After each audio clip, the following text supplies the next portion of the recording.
तो आपको बताएं कि सुप्रीम कोर्ट में जजेस में इजाफे से मुतालिक बिल कल पेश किया जाएगा। बैरिस्टर दानियाल ये बिल पेश करेंगे। सुप्रीम कोर्ट में जजेस की तादाद 17 से बढ़ाकर 23 की जाएगी। इसी बारे में मज़ीद तफसीलात जानेंगे। फहद चौधरी इस वक्त हमारे साथ मौजूद है। जी फहद, मज़ीद अपडेट कीजिएगा। कल बिल पेश किया जाएगा। जी बिल्कुल, कल कौमी असम्बली के इजलास कान का दिन होगा और बैरिस्टर दानियाल बिल पेश करने की कोशिश करेंगे, जैसा कि उन्होंने पिछले निजी अरकान के दिन भी किया था। लेकिन बैरिस्टर गौहर के एतराज पर इस बिल को मुअख्खर कर दिया गया था और वजीर कानून आजम नजीर तारण की हिमायत से इस बिल को जो है वो आइंदा इजलास तक मुअख्खर किया गया था।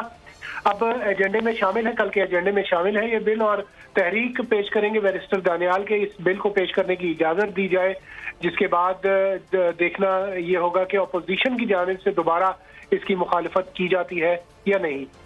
जी बिल्कुल, ये बिल कल पेश किया जाएगा और बैरिस्टर दानियाल ये बिल पेश करेंगे। सुप्रीम कोर्ट में जजेस की तादाद 17 से बढ़ाकर 23 की जाएगी। फहद चौधरी हमें अपडेट कर रहे थे, बहुत शुक्रिया। सब्सक्राइब करें और बेल दबाएं ताकि कोई खबर रह न जाए।